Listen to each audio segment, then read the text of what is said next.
East Hampton Village Board, you are live. Thank you. Good morning, everyone. And thank you for attending East Hampton Village's regular board meeting. Today is January 20th, 2023. If we could stand for a pledge.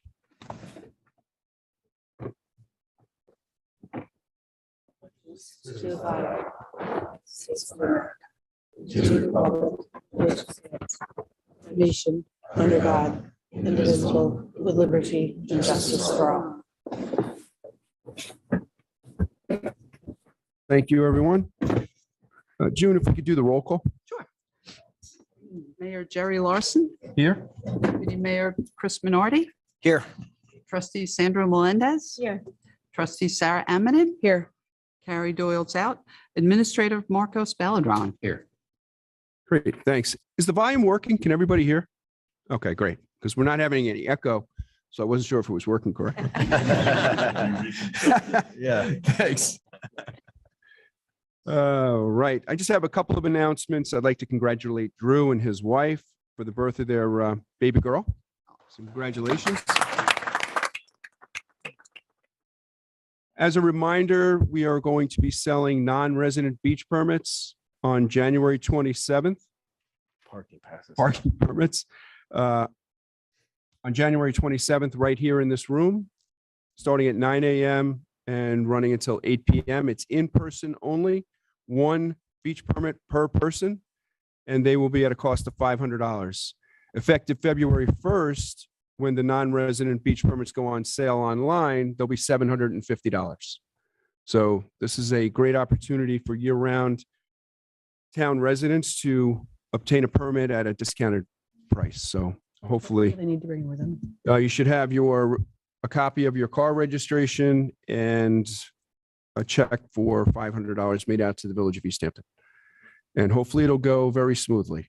This will be our first year, so bear with us and we'll make the tweaks that are necessary for the following year. So hopefully everybody can get a permit.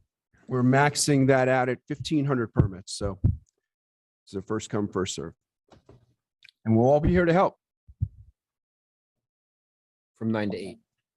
Right, from 9 a.m. till 8 p.m. I'd like to announce June Lester and thank her for all her service, 27 years with the village. She's going to be retiring, I believe, February 1st is her final day, correct? 27th is my last day. 27th of January? Yes. Well, thank you for everything you've done, June.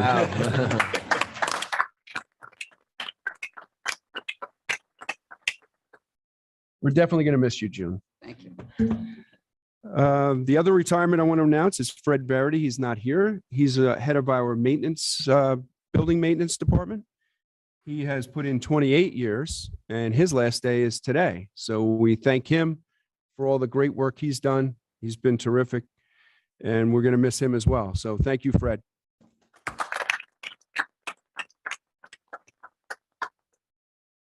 All right, next up is Dr. King.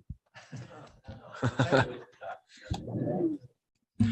it's wait a minute. Can you hear? Yes. Okay. You want to hear? All right. All right. It's 1995 and June Lester shows up to work for the village. And this is what happened. The first thing I found out that the village was going to build a bathroom in Herrick Park in 1995. All right. And then what do we have? We have a fire department election and who gets elected first assistant chief? Ken Cullum. Okay. Now, the village then has the East Hampton Ambulance Association is in the news because in 1995, they're going to have a ceremony dedicated to the memory of Francis Barber, right, who was an original charter member of the Ambulance Association. So they had a ceremony in his honor. Of course, his nickname was PJ, right? Power Jaws, right? Okay, what else is going on? The village had, village board rejected the 3 bids for the Eberhard House. You know where the Eberhard House was? It was in Herrick Park. Yeah, the Eberhards ran the cleaning. establishment, I think, right? Down at the end of Newtown Lane. And there was a house up there. And the village bought the house and they were trying to get rid of it because it's going to become part of the park. Does anybody remember what happened to the house? In Dune Alpin. Dune Alpin? It was moved there? Yes, it's first house on the right going up Buckskill. It's part of the Dune Alpin subdivision. Wow. Hey, all righty. Also, in 1995, the village was renovating the Lyman Beecher House because the village was not in there in 1995. It didn't get there in 1996. And they were going to dredge Town Pond. History repeats itself. Okay. Did they? The board also wanted to increase the non-resident beach driving permits from $100 to $250. But the town trustees wanted to keep it at $100. So that didn't happen. All right.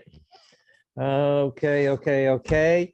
Oh, someone got elected to the East Hampton East Hampton School Board in 1995. Mike Tracy. And I bet he was sorry. Okay. Okay. Oh, yes. Now, they decided, the village board, to make parking on the Gay Lane from 15 minutes to 30 minutes by the post office. Paul Amadon didn't like that. He wanted an hour parking in front of the Amadon Gay Agency. And I still don't think there's an hour parking. I still think it's 15 to 30 minutes. Okay. And they moved the mailboxes off of Gay Road, of course, and put them on Hook Mill Lane. And how about this one? There was a movement, or there was a suggestion, to make a cul-de-sac out of 50th Lane, coming from Egypt Lane all the way up 50th, and you hit a cul-de-sac. And you imagine what would happen if that happened? Bruce Collins decided that was not a good idea. And the village is going to make Hook Mill a one-way street. When June Lester shows up in 1995, they decide to make Hook Mill Lane a one-way street. And here we are in 2023, and the village is going to make Mill Lane a one-way street. All right. And that's all I have, except personally, when I was hired in 1999, the village administrator told me that I didn't have a secretary. So if I needed any help, to ask June Lester. Well, what a gift that was. Every time I came to June Lester to ask her to do something, no problem. I'll get to it when I can. I'll probably be there tomorrow. Easy peasy. You never heard, I don't have time to do it. I'm very busy, and I'll get to it when I can. And if you come to Home Sweet Home Museum and you look at the label on every piece of furniture, on every artifact, on every paper frame pictures, all those were done by June Lester. So there you go. Thank you, That's it. Hugh. Thank you very much. All right, next we have, we have the survey results from the survey that the village sent out, inquiring about three questions we were looking for some guidance on. And I'm going to let the village administrator take it from here, and he can fill in the blanks.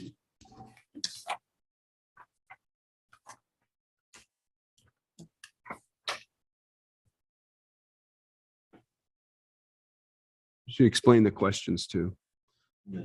Yeah, So we asked a series of three questions. Are you in favor of installing pickleball courts in Herrick Park? Are you in favor of Wyborg Beach to be protected by lifeguards? And are you in favor of having a dog park in Herrick Park? And can we zoom in on the? So the results of the pickleball courts in Herrick Park were 66% voted for yes, 34% no. I should say we had a total of 450 results come back out of less than 2,000 submitted, so about a 25% return. I think that's pretty good in terms. I think there were a lot of people interested in these questions, primarily Wyborg. Wyborg, are you in favor of Wyborg Beach to be protected by lifeguards? 56% yes, 44% no. And there you go. And are you in favor of having a dog park in Herrick Park? 51% yes, 49% no. Yeah, we're not, see, there it is. Yeah, so what was the third? Did you do all three? Yeah. Okay. So we were going to discuss this as a board today, but since trustee Doyle is out and trustee Ammon will be out next month, we're going to push this off until the March regular meeting for the board to discuss it thoroughly before any decisions are made. And probably there'll be no real decision made until after the summer. But so I don't want anybody to be panicking either way. So, I think the public should continue to come to public hearings and let their voice be heard on all three issues. yeah. All right. So those are the results. We will not discuss them as a board until March when we have everybody here together. And June, now we're up to, we have 3 public hearings. Could you read the first? Intro number 5, continued from the last month's meeting. Proposed amendment to section 278-1 zoning definitions, non-conforming buildings in reference to pickleball courts and tennis courts. Section 1, legislative purpose and intent. The game pickleball is growing in popularity and the sounds generated by playing the game are well documented. The noise generated by the game has the potential to create a nuisance to village residents, and the Village Board of Trustees seeks to update the zoning code to impose certain requirements that will help mitigate the potential adverse impacts that can be caused by the sports of pickleball. Given the fact that a tennis court can be easily retrofitted to play the game of pickleball, the zoning code must also address the conversion of tennis courts into pickleball courts. All right. Does anybody out here would like to be heard on that matter? Any board member? All right, we're still getting emails. How many emails did we receive over the last month? I didn't get any. I got one. So I think what we'll do is, Leave it open. if it's all right with everybody, we'll leave it open for one more month. It's a pretty controversial, big change to our code. So I think we should keep it open and see if we get any more input. I had one, I don't even, it's a question, but maybe I wanted to share this with Billy or Tom, is that if someone has a tennis court and it's conforming, and then they wanted to restripe it as pickleball, would they have to sink their tennis court? Because that seems maybe a little much, in my opinion. So that was just one thing I wanted to talk about. You know, I know that if someone's installing one, we just proposed to sink it for noise attenuation. However, it does seem maybe a little much that if someone has a conforming tennis court, they wanted to play pickleball on it, then what do they have to do? They have to spend that's a fortune to sink that tennis court, which might not be a nuisance to the neighbors. It might be, it might not be, but I don't know how everyone felt about that. I mean, well, to answer your question, the way the law is drafted currently, yes, in order to legally convert a tennis court to a pickleball court, you would have to sink it and provide the sound attenuation fencing. That's the way the law is drafted. You can certainly, look at that further and decide whether it's something you want to continue to allow in the law. Because my thought was like, you can play pickleball on a tennis court, but you can't play tennis on a pickleball court because it's not big enough. Correct. So again, I would just feel bad for someone with a large piece of property and a tennis court and they want to play pickleball on it. And now you're telling them they have to, You're in certain cases though, the tennis court might not conform to zoning setbacks. So the idea of playing pickleball on it could be irritating, could cause an issue with neighbors. So the law was drafted in a way that would address that situation of trying to preemptively alleviate. no, but do you understand my, yeah. I understand, sure. Do you understand? Yeah. Yeah. I understand, but I do hear, I know that it's very loud. So it is a lot different than tennis in terms of noise.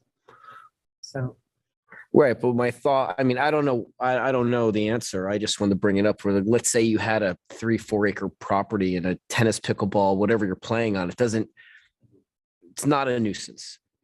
And so now you're telling this resident that they have to spend hundreds of thousands of dollars to sink their tennis court for a potential fad sport. I mean, you sink your whole thing for pickleball, and then in 5 years, no one's playing pickleball anymore. I don't know. I'm just saying is that, maybe on larger lots, or maybe in certain situations, the code can have a little wiggle room for homes that don't necessarily need to sink their tennis court to restripe it, and then I don't know. Does the current law that we have on the books require the sinking of the tennis courts now? No, it does No. not. Just large setbacks, Yes. right? Yep. Okay. Double setback. I've done some research on that issue, and the village of Southampton requires sinking all tennis courts. And the village of Sagaponack requires sinking of tennis courts if they don't comply with like 150-foot greater setback. So they have to achieve a greater setback, and if they can't, then they have to sink the court. So that's Well, that's interesting. something That to might be something consider. that would be better rather than, Mandating. making all these tennis courts non-conforming as well. You're also asking for people to break the code. I mean, they're going to restripe their tennis courts and they're not going to sink it. I mean, how could you even do that? And you rip the whole thing out. I don't know. I mean, I don't know.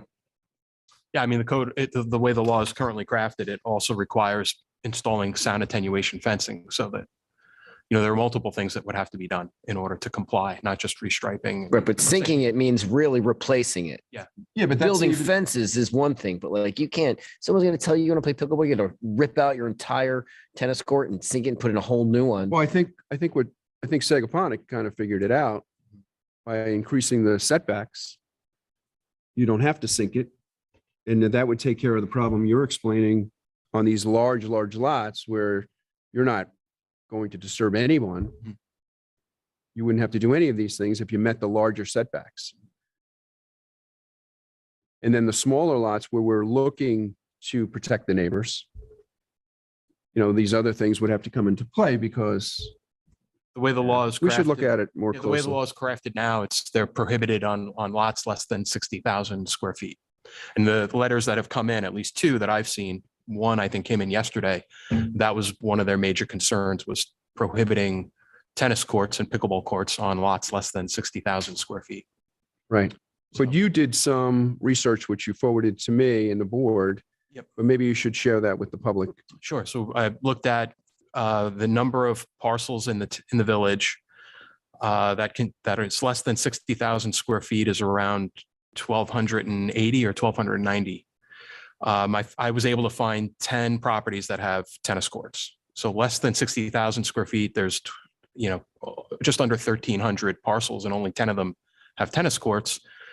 Of those 10, I could only find 2 that were actually compliant with coverage and setbacks. And one of them was extremely undersized and kind of an unusual design to make it comply. So they kind of shoehorned it in to make it work.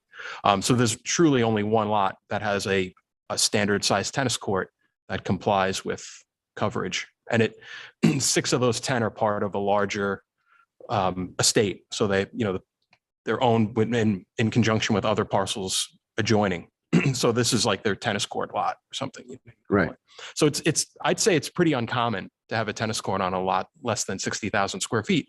And it's just by nature of the fact that, most people are going to choose to build a larger house and a swimming pool and patio, and they're not going to, but the concern is that, a pickleball court is half the size of a tennis court. So that's what we were trying to address. Right. Because I do believe if once you build a court, I'm of the opinion, some people differ, that you're going to play pickleball, you're going to play basketball, you're going to play any sport on it. It's going to get used however people want to use it. So I think if you really want to regulate pickleball, I think you have to lump in tennis courts, because once you construct the court, it's going to get used. So Right. Okay. Any other questions? we can look at alternatives, Okay. to try. Yeah, to so address we'll that. keep it open for another month and then we'll come back. Okay. All right, great. Let's see, next, June? Introductory number 6, left open from the November meeting. Proposed amendment to chapter 278, vehicle and traffic, to set a speed limit of 25 miles per hour on village roadways. No person shall operate a motor vehicle or motorcycle on any public highway within the corporate limits of the village of East Hampton, with the exception of the territory on Montauk Highway, which as posted varies from 50 to 40 to 30 in various locations, and the public highways listed in subsection 267-1, C, D, E, and F, which as posted varies 20 to 15 miles an hour at a rate of speed in excess of 25 miles per hour. All right. Does anybody have any comments? Board? Will the school still be 20? Yes. I think this is great. Yeah, I think, again, this helps us with, as I've been saying all along, the side roads are all being used as bypasses, not all of them, but a lot of them are being used as bypasses. Further Lane, Dunmere, Cooper is a big one. So I think this will help a little bit. Without enforcement, though, it's really tough, and we certainly can't have police on every road at all times of the day. So hopefully we'll lower the speed limit. What we did find out in recent research is that the state is now allowing the installation of these speed humps. They call them not speed bumps, but speed humps now. And Sagaponic has already installed them on several roads, and they are legal to do. And we're looking at installing our first, I guess, what would you call it, pilot program for them would be on Highway Beyond the Pond, right around the curve, on each side of the curve, because there's been a lot of complaints up there in the summer. We have bicyclists and joggers, and we have the day camp up there from the club that cross that road all the time. And we have a lot of cars that are speeding back and forth. So maybe installing those for the summer would be a good idea to try. The issue that I pointed out to the residents is I really want the residents to want this because they tend to be very loud when landscape trailers go over them or trucks. It makes a huge amount of noise. So people who are right by where the speed bumps are going to experience tremendous noise when one of those vehicles goes through there. So we're working on that, but we'll see how the residents feel about it. So if there's no other comments, can we get a motion to close that? So moved. Second. All in favor? Aye. And that hearing is closed. June, next. Introductory number 7, a proposed local law amending the designation of Mill Hill as a one-way street and stop streets at Mill Hill and James Lane. Mill Road. Introductory number 7, Mill one-way Road. streets and driveways designated. Number 10, Mill Hill is hereby designated as a one-way street, and no person shall operate a motor vehicle or motorcycle or any other vehicle upon said Mill Road, except in the direction westerly from James Lane to Route 27 Montauk Highway. Great. I just want to clarify. It's Mill Road, not Mill Hill Lane. Just, I don't want to start any problems out there. So we are not talking about Mill Hill Lane. We're talking about Mill Road, which is right across the street from the Baker House, which runs between Montauk Highway and James Lane. Yeah, and St. Luke's. So we did receive some comments that thought this was a bad idea. And to address some of it, one lady who lives on 114 or Buell Lane, her complaint was that a lot of people who come to that intersection of Main Street will make a right instead of trying to make a left, and then make the left on Mill Road, and then basically make a U-turn and come back towards town on James Lane. So what we did, and this lady probably is not aware of that, so hopefully she's watching. We had the police department, the chief, do an accident research of that area. And there are actually more accidents at Mill Road right now, rear end accidents, because people are stopping, there's no turn lane. So we're actually causing more of a problem right now than hopefully we're going to cause when we make Mill Road a one-way street. Now, keep in mind, and I've said this since we took office, that if this is a mistake, we can reverse this very simply. And the reason I'm pointing this out is because recently, and I went over this with the reporter from the Star, recently we had a very successful win with the state. The state was coming down because the number of accidents that were at the intersection of 114 and Dunmere was at a threshold that required them to do some sort of some sort of fix of that intersection. Safety enhancement. Thanks, Dave. And some of their ideas were, quite frankly, insane. They wanted to control the intersection by traffic lights, which would have required 6 separate traffic lights up there. Some of their other ideas was a roundabout, which would have separated our green from the flagpole. So, and we would have lost a lot of green, and we would have lost most of the bioswale, I think would have been gone. We would have lost all the parking in front of the library, and 27 would have now been directly in front of Guildhall.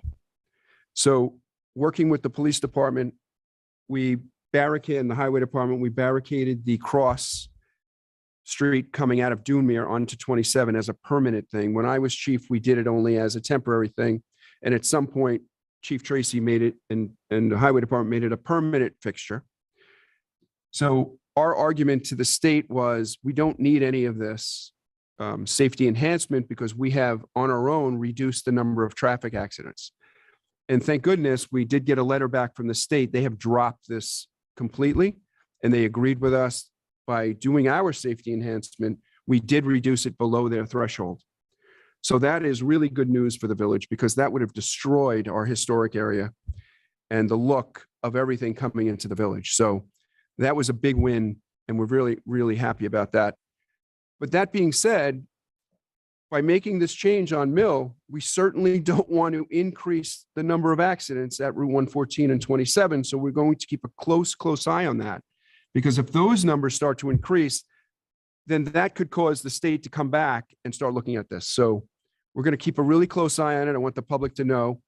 And if those numbers start to go up, we will have to reverse our decision on Mill and make it a one way the other way. So I think it's a good idea now to try it. We will remove 3 stop signs. Mill Road is a tiny road. You really can't get 2 cars by each other anyway. So, and we're going to eliminate the site issue problem, which is what the parish had the big problem with. And I think they had a pretty serious accident there once, because someone was trying to cross at Mill across James, and the line of sight because of the cemetery is very difficult. And there was a serious accident there. So we're eliminating that issue, and hopefully we're not causing a problem somewhere else. So we're going to play it very close. And if we need to make any changes, we will.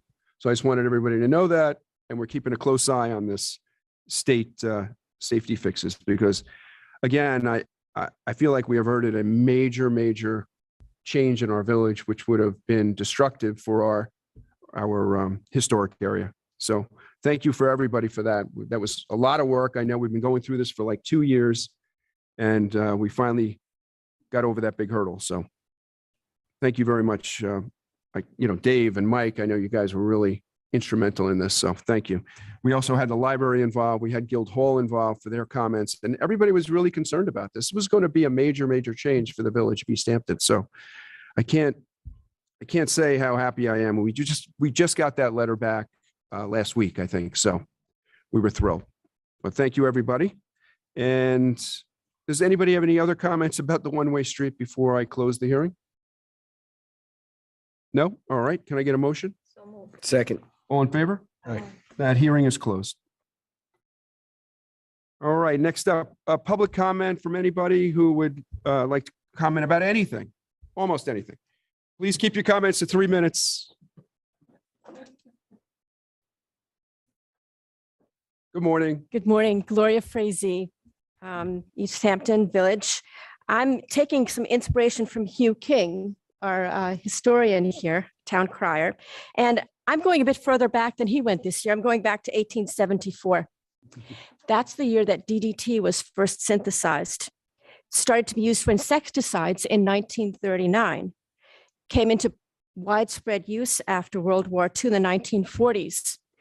In fact, in the 1940s, they used DDT to get rid of mosquitoes in neighborhoods.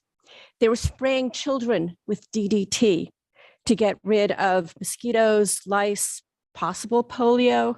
It wasn't banned until 1972. Why am I talking about this? In the early, actually in the 1960s, blowers were invented. And they were originally invented to disperse pesticides over fields and fruit trees. Later on, they were modified to blow leaves and other garden detritus, whatever, grass clippings. And it's about in the early 80s that I was in Minnesota teaching the Web of Life and DDT to school kids in a summer program that was connected to the science program in the schools. Very cool. When we use gas-powered leaf blowers, there are a lot of ecological issues, just as there were with DDT. We're destroying the insects that we all depend on. We're destroying a lot of the food that birds eat. You know, Americans love feeding bird feeders. How many bird feeders are there throughout East Hampton? We've got a store and bridge dedicated to birds and bird feeders. This is a huge part of our quality of life. When you destroy all of these insects and caterpillars, in fact, you are taking away the food that baby birds need. Baby birds cannot eat birdseed. They can only eat caterpillars. You kill the caterpillars, you've got no baby birds. You're destroying part of our population. We're also talking about the bees, both native bumblebees and honeybees, that we rely on for food. So when we're talking about this web of life, we're talking not just about bugs, we're talking about us humans and how we eat, how we live. We're looking at the health impact of spraying all of the feces, all of the herbicides and pesticides that are on our lawns into the air where we breathe them. And then we're also talking about noise. We spent all this time talking about sound attenuation on pickleball courts. In my mind, yes, all of this is important. But if I'm talking about leaf blowers, just the other day, I had 4 leaf blowers going for a couple of hours, two lots away. And it's the noise, it's the smell, it's the vibration. My windows were rattling. So we're also talking about, in addition to the environment, to our ecosystem, to our entire web of life, we're talking about our health. And I'd like to look at, well, we've done a great job at instituting a ban in the summertime when there are no leaves on the ground. I would posit there are really no leaves on the ground right now. Why are we doing this year round? Yesterday, I was driving back from Bridge. There was a guy out with a backpack leaf blower chasing 3 leaves. I'd say it would be faster, less expensive for them, and much better for all of the neighboring people to have the guy, pick up a rake, pick up the 3 leaves. So I think this is something that as a town or as a village, we need to look at further to see how can we continue to increase the quality of life for all of our residents, for our entire web of life. And if anyone has any questions about the impact of leaf blowers, I've got a few handouts here. Please take one, and if you're interested, and pass it on. That would be great. Thank you. I know probably about 5 years ago, the village board at the time did institute a ban on leaf blowers, like you're saying, during the summer months. And I think the theory at the time was that the electric blowers were kind of new and maybe not strong enough to handle the real leaves in the fall and after storms and things like that. But maybe technology is catching up now, where we should be taking another look at this, and maybe there is something, we can phase in over a little more time and give the landscapers time to catch up. And maybe they are already caught up. Maybe, I know I have to give credit to the board who did this originally because I know they did quite a bit of work on it. And I know they had landscapers in here talking about it and everybody seemed pretty positive about it. So we should look at it. You're absolutely right. And there's nothing more annoying than four of those things going at the same time. But, I kind of understand how it has to work. You have to get the job done. I mean, I don't like the train either, but it's part of, what we have to deal with, but maybe we don't have to deal with it as much. Thank you for bringing that up. That was very thoughtful of you. Thanks. All righty. Anybody else?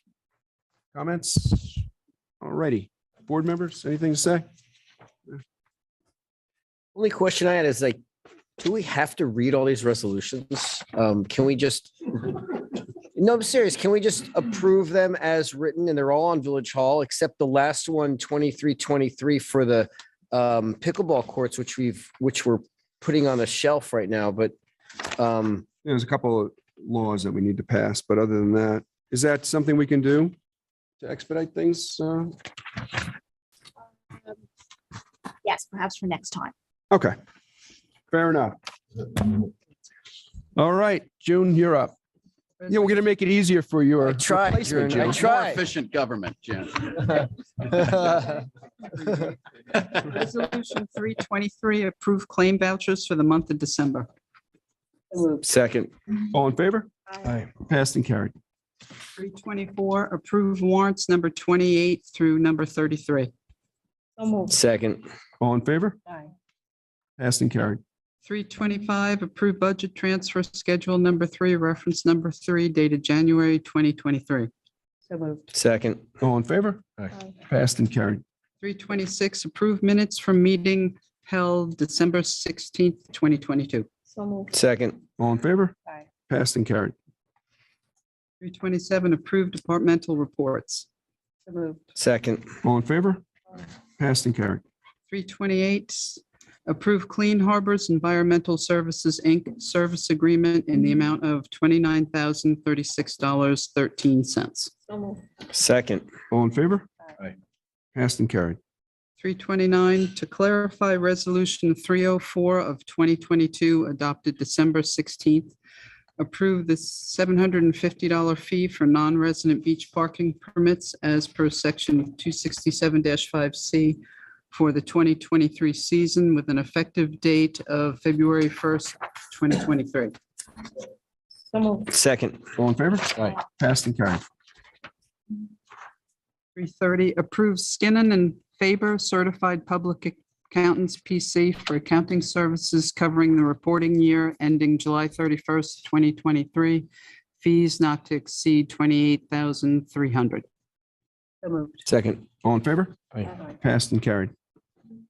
331, approve Suffolk County Water Authority new service account application and installation for the Dominey Shop Museum totaling $18,700. So moved. second, All in favor? aye, Passed and carried. 332, authorize extension of license for East Hampton Union Free School to utilize the town village joint fueling facility temporarily until installation of the district's tanks have been completed, and that's as per East Hampton Town Board Resolution 2023-131. So moved. second, All in favor? Aye. Passed and carried. 333, acknowledge receipt of one Wheelies PWC trailer and 2 surf rescue boards valued at $4,584.96, donated by Hampton's Lifeguard Association to be used on village beaches. So moved. second, All in favor? aye, Passed and carried. That's very nice. Drew, thank them for us. That was terrific. 334, deemed surplus of no value and approve the disposal of the following items: 1 Dell keyboard, 1 computer monitor, and 1 set of computer speakers, as per memo from Hugh King. So moved. second, All in favor? Aye. Passed and carried. 335, deemed surplus of no value and approve the disposal of 1 HB Color LaserJet printer from PD, and that's as per Chief Tracy. So moved. second, All in favor? Aye. Passed and carried. Approve the $13,885.96 payout to June Lester, retiring 27th, to be paid from Ebler for unused vacation time, accumulated time, and prorated longevity. Shut up down there. So moved. Second. All in favor? Passed and carried. Thank you again, June. You're welcome. 338. Oh, sorry, 337, approve the $33,915.77 payout to Fred Verity retiring January 31st to be paid from Ebler for unused vacation time, accumulated time, and prorated longevity. So moved. Second. All in favor? Aye. Passed and carried. Number 338, adopt local law number 1 of 2020, adopt local law number 1 of 2023, introductory number 6, 2022, amending chapter 267, 25 mile per hour speed limit on village roads. So moved. Second. All in favor? Aye. Passed and carried. I have a question. That's it. The one-way street, wasn't that? Oh, yeah, it was one of two. How come that's not on for a resolution? Should have been on. Make it one. Do it verbally. Yeah, can we do that, June? You mean you want to adopt number 7 Adopt, yeah. at this meeting? Yes. Oh, sure. Now we can adopt. Adopt as local law number 2 of 2023, introductory number 7, a proposed local law amending the designation of Mill Road. So moved. Second. All in favor? Aye. Passed and carried. And then number 339, we kept that open, so that resolution is Correct. off. And that is all we have, correct? Yes. All right, so can I get a motion to close this meeting? And then we're going to go into executive session to speak about real estate, personnel, and legal matters. So moved. Second. All in favor? Aye. Meeting is closed. We're going into executive session. If there's any reason we got to come back, Chris, we'll let you know.